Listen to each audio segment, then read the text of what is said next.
Selamat datang di Kemenpeu Talks ya. Jadi hari ini kita akan ada di sesi kedua. Sesi kedua di mana kita Kemenpeu Talks hari ini akan membahas rencana aksi bela negara. Nah, kemarin kita sudah membahas tantangan masa kini ya, bagaimana kita membela negara kita di masa kini. Saatnya kita akan membahas rencana aksi bela negara kita masing-masing. Ya, kita sebagai ASN di Kementerian PU, kita akan membahasnya. Oke, tanpa berlama-lama karena durasi kita juga cukup singkat teman-teman, kita akan langsung masuk ke pembahasan terkait dengan rencana aksi bela negara PUPR di instansi. Oke, mungkin kita hari ini akan ke Bang Noval terlebih dahulu, Bang Noval Aziz ya. Bagaimana Bang menurut Abang rencana aksi bela negara itu seharusnya dilakukan di kementerian? Nah, izin teman-teman, kalau menurut pandangan pribadiku sih sebenarnya bagaimana aksi bela negara itu dilaksanakan pada kementerian, eh, ada ada satu sih, salah satu rencana aksi yang paling paling gampang ke depannya yang bisa kita laksanakan. Yang udah pasti itu adalah memegang teguh integritas. Apalagi misalnya ada contoh nih, contohnya tuh kayak yang formasinya adalah pengadaan barang dan jasa gitu. Mereka kan betul-betul diupayakan untuk betul benar-benar bisa menjaga integritas mereka. Karena apa?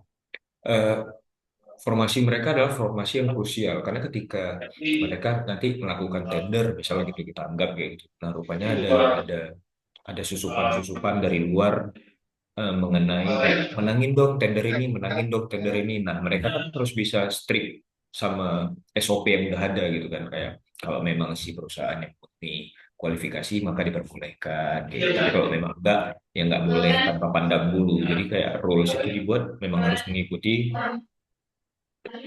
rules yang tadi yang itu gitu ibaratnya apapun requirement-nya gitu. Itu salah satu contoh kita membela negara dengan implementasi menjaga integritas kita di dalam ruang lingkup kerja kalau di lingkungan Kementerian PU. Mungkin segitu Mas Maulana. Mungkin ada tambahan dari lain gitu kok mengenai bagaimana aksi bela negara di dalam kementerian. Iya, Bang Noval mungkin mau coba nambahin nih, Bang. Izin ya, Bang Maul ya. Boleh, silakan Mas Zaifa. Ya, Silakan Mas Zaifa. tadi kan Bang Noval udah ngomongin nih soal bagaimana kita menjalankan pekerjaan kita secara berintegritas kan ya, Bang ya. Eh, kita juga kita Betul. juga perlu nih Bang sebagai eh, ASN atau CPNS sekarang itu sudah harus memegang teguh profesionalisme Bang. Karena sekarang permasalahan seperti korupsi ataupun apa namanya menyelewengkan apa namanya pekerjaan itu sering terjadi Bang. Jadi bagaimana kita memperhatikan tugas dan fungsi masing-masing di masing-masing jabatan itu sesuai dengan apa namanya peraturan yang berlaku Bang. Itu mungkin jadi salah satu contoh bela negara yang bisa kita lakukan sekarang. Begitu, Pak. Eh, Mungkin menurut Kak Mita nih, emang terkait dengan integritas dan anti korupsi itu hanya berada di tangannya Pokja atau BP2JK sebagai pengelolaan barang dan jasa atau semua anggota Kementerian PU atau ASN yang ada di Kementerian PU turut serta dalam menjaga integritas dan anti korupsi ini. Eh, Menurut saya ya Bang, semua kalangan di pegawai PU itu bisa membawa integritasnya, nggak harus di Pokja aja. Kita sebagai ASN baru pun bisa dengan cara meningkatkan teknis, kemampuan teknis kita. Kita bisa profesional bekerja tadi seperti yang disampaikan oleh Bang Huzaifah. eh, Kita belajar terus untuk mengupgrade apa kemampuan kita agar kita tahu nih mana yang benar dan mana yang salah. Seperti itu sih, Bang. Iya, benar sekali. Semua ASN yang ada di Kementerian PU itu sebenarnya harus ya menjaga integritas teman-teman. Tadi sudah disampaikan sama Kak Miftah ya. Nah, untuk menjaga integritas ini, menurut Kak Mai, apa sih yang perlu ditingkatkan biar kita tuh tetap bisa menjaga integritas kita dan ya kita tuh terjaga nih dari anti korupsi dan lain-lain sebagainya yang bisa membuat kita menyeleweng dari pekerjaan ataupun integritas yang harusnya kita jaga. Makasih Bang. Sebelumnya aku setuju sekali sama Kak Miftah nih. Dengan caranya kita meningkatkan kompetensi kita sendiri, itu juga termasuk menjaga integritas. Tapi sekarang kita kan kaitannya sama masyarakat nih, yang mendapatkan program kerja kita. Nah, dengan adanya integritas yang tinggi tuh, kita bisa caranya tuh dengan publikasi apa yang kita bikin, apa yang baru kita laksanain, terus secara berkala tentang proyek-proyek yang lagi berjalan. Dan juga kita bisa membuat apa ya komunikasi dengan masyarakat sekitar. Nambahin itu aja kayaknya. Iya, benar sekali. Jadi emang sih kalau kita meningkatkan kompetensi dan teknis manajerial itu seperti yang disampaikan Kak Mei, itu bisa membuat kita menjaga integritas kita. Nah, sebenarnya nih tujuan kita untuk meningkatkan kompetensi kita, baik itu teknis dan manajerial, ya. eh, Menurut Bang Novel Effendi nih, eh, untuk siapa sih kita? Siapa sih yang kita utamakan pekerjaan kita ini untuk siapa sih? Kenapa kita harus sampai meningkatkan kompetensi teknis dan manajerial kita? Eh, Menurut saya ya, karena tadi kita udah membahas tentang profesionalisme, integritas, membahas teknik, mungkin yang kita utamakan itu adalah kepentingan rakyat.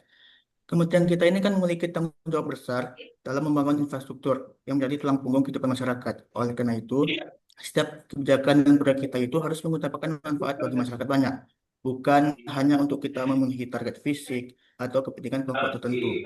Dalam hal ini, mencakup pemilihan material yang ramah lingkungan, desain yang tahan terhadap bencana, serta mempertimbangkan kemudahan akses bagi seluruh lapisan masyarakat. Termasuk juga memastikan yang dibangun itu dapat dipelihara atau tahan lama dengan baik agar memiliki umur yang teknis yang panjang. Mungkin segitu dulu, Bang. Bagus banget nih. Kenapa? Jadi kita tuh bekerja ini selama ini dan seterusnya kita akan mengutamakan kepentingan rakyat, benar ya? Karena ASN itu adalah pelayan publik. Nah, contohnya tadi instruktur yang harus dibangun itu harus inklusif dan tahan bencana alam dan segala macam. Memangnya Kak Mila, kita tuh responsif terhadap bencana dan tantangan nasional itu memang tugasnya ASN Kementerian PU juga dalam aksi bela negara kita. Betul, Bang. Jadi kenapa tugas kita juga terhadap mitigasi bencana karena infrastruktur infrastruktur ini dibangun juga berdasarkan eh, cuaca yang ada di kita juga, Pak. Bang, misalnya ya, kita itu merencanakan pembangunan itu juga harus eh, dipikirkan dari segi bencananya juga karena apabila terjadi bencana di mana infrastruktur ini merupakan hal yang sangat penting di daerah tersebut itu bisa apa ya berpengaruh terhadap masyarakat yang ada di daerah tersebut seperti itu, Bang. Ya, bagus banget itu. Nah, karena kita juga ini ya, kita ini berada di daerah rawan gempa bumi, banjir, longsor, dan tsunami lain-lainnya ya. Makanya kita harus responsif terhadap bencana dan tantangan nasional. Seperti juga programnya Presiden kita, Pak Prabowo, itu ada di 8 Astra Cita itu ya, teman-teman. Nah, dalam mengutamakan rakyat, terus kita juga responsif terhadap bencana. Kira-kira apa sih yang kita perlu perkuat nih, Bang Novel Aziz? Apa sih yang kita perlu perkuat agar semua ini tuh tercapai nih, termasuk 8 asa citanya si Pak Prabowo ini nih? Nah, kalau boleh ngerangkum nih dari teman-teman semua membahas tadi mengenai itu dan korelasi dengan target dari Pak Prabowo mengenai asta cita. Cuma kan dari asta cita tadi ada beberapa lah yang poin utama yang Kementerian PU sendiri menjadi fokus utama gitu kan. Kayak ada beberapa program kerjanya itu lebih berfokus ke misalnya kayak apa eh,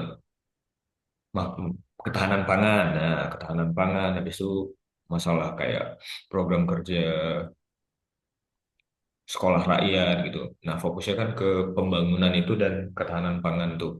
Yang mana masuk tuh ke konsep salah satu menjaga kedaulatan eh, bangsa, kedaulatan Indonesia. Bagian dari nilai-nilai dasar bela negara juga. Jadi kayak saya rasa sih kita sebagai ASN ini sebenarnya bisa memberikan kontribusi yang cukup banyak nih. Salah satunya juga yang ada kaitannya dengan bela negara adalah rela berkorban tadi. Jadi kayak kita lebih lebih banyak mengorbankan waktu kita demi kepentingan negara tersebut dengan melakukan kerjaan-kerjaan kita yang mungkin kayak beberapa orang menganggapnya masa kita kerja lembur nggak dibayar. Nah itu kan sebenarnya bentuk dari loyalitas kita juga nih, bentuk dari Betul. bagaimana kita mengembangkan bahwasanya kayak kayak beberapa kalimat-kalimat sebelumnya nih, misal kayak jangan pikir jangan melihat apa yang bisa negara berikan kepada kita, tapi apa yang bisa kita berikan kepada negara, seperti itu. Kayak pemateri kita sebelumnya juga ada yang membahas tentang itu. Mungkin ada tambahan-tambahan lain nih dari Mas Usaiba atau Mbak Mila atau Mbak Mbak yang lain-lainnya, boleh ditambahin. Mana tahu ada kurang-kurang gitu kan. Maksudnya kan kita diskusi gitu bareng-bareng. Ada Benar pemahaman-pemahaman baru yang bisa sekali. kita dapat. Mungkin boleh tuh dikaitkan dengan ini ya, mungkin apa nilai-nilai dasar bela negara nih. Kenapa yang kita bahas tadi itu termasuk nih ke dalam nilai-nilai dasar bela negara. Boleh, siapa yang mau tambahin, silakan. Ya, boleh Bang Maul, izin nambahin Silakan, tadi. Bang Ziva. Bang Noval kan. Tadi sudah disinggung sedikit mengenai rela berkorban untuk bangsa ya Bang ya. Salah satu Mm-mm. nilai dasar bela negara. Nah mungkin aku pengen nambahin nih Bang. Jadi bagaimana salah satu poin yaitu nilai kesadaran berbangsa dan bernegara Bang. Bagaimana kita tadi sudah disampaikan oleh teman-teman semua bahwa kita sudah menjadi CPNS itu adalah salah satu bentuk kesadaran berbangsa dan negara Bang. Karena kita adalah sebagai pelayanan publik ya Bang ya, kita Betul. apa namanya, bekerja untuk mensejahterakan masyarakat atau membangun infrastruktur yang dibutuhkan oleh masyarakat. Mungkin itu salah satu nilai dasar bela negara yang bisa sudah kita lakukan, Bang, untuk dikembangkan kemudian. Mungkin segitu, Bang Maul. Betul sekali. Iya, betul sekali. Tadi udah disampaikan ya, asas-asas nilai-nilai dasar bela negara tadi itu adalah dasaran kenapa kita melakukan bela negara yang tadi sudah disebutkan, termasuk diantaranya tadi responsif terhadap bencana, kolaborasi antar instansi, dan lain-lainnya. Nah, di balik itu teman-teman, ada juga nilai-nilai dasar ASN yang kita turunkan dari nilai-nilai dasar bela negara. Boleh nih, siapa nih yang mau bahas terkait dengan nilai-nilai dasar ASN? Silakan. Mungkin izin menambahkan ya Bang Maulana. Selain tadi Silakan. rela berkorban untuk bangsa, mungkin kita ada beberapa nilai selain itu, yaitu cinta tanah air. Oh iya, boleh, silakan.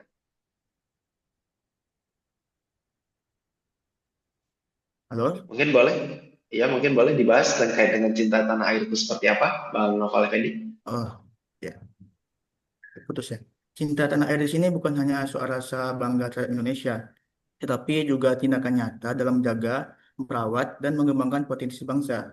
Nah, bagi kita ASN itu sendiri, cinta tanah air itu berarti bekerja dengan integritas, mengutamakan kepentingan rakyat yang seperti kita bahas tadi, dan juga kita bisa dalam menjaga sumber daya negara. Mungkin segitu dulu, Bang. Oke, mungkin ada yang mau tambahin tadi terkait dengan nilai-nilai dasar ASN? Boleh? Boleh Bang, nilai-nilai dasar ASN itu harus diterapkan semua orang. ASN, terutama kita CPNS baru ya. Nilai-nilai Benar sekali. ASN dikenal dengan nilai berakhlak, berorientasi pada pelayanan, akuntabel, kompeten, harmonis, loyal, adaptif, dan kolaboratif. Sebenarnya itu udah termasuk jadi satu jadi satu kesatuan gitu yang harus kita selalu jaga. Benar sekali. Nah, itu tadi teman-teman ya, bahasan kita nih cukup menarik ya, sangat seru. Tadi kita bahas-bahas rencana aksi bela negara dari teman-teman CPNS Kementerian PU ini. Ya, tadi kita sudah membahas kolaborasi, bagaimana nilai-nilai dasar negara tadi, ya. Nah, sebenarnya teman-teman, eh, bela negara di Kementerian PUPR itu bukan hanya tentang mengangkat senjata, itu juga melainkan sebuah komitmen nyata kita di sini, ya teman-teman Kementerian PU ini, untuk memberikan pelayanan publik, karena itu adalah fungsi kita sebagai ASN, yang mana pelayanan publik itu berkualitas demi kemajuan bangsa, baik itu melalui integritas yang kokoh, anti korupsi, kompetensi yang harus diasah, orientasi pada rakyat, kesiapsiagaan kita menghadapi baik bencana, serta kolaborasi lintas sektor, tidak hanya terbatas Kementerian PU saja. Jika kelima rencana aksi yang kita bahas tadi ini, teman-teman, dijalankan dengan konsisten, PUPR akan semakin kuat dan dipercaya sebagai pilar penting dalam mewujudkan Indonesia yang maju, mandiri, dan berdaya saing yang tinggi. Ya, sekian Kemen PU Talks di sesi yang kedua. Nanti kita akan ketemu lagi di sesi ketiga. Stay tune teman-teman. Dadah. Terima kasih semuanya.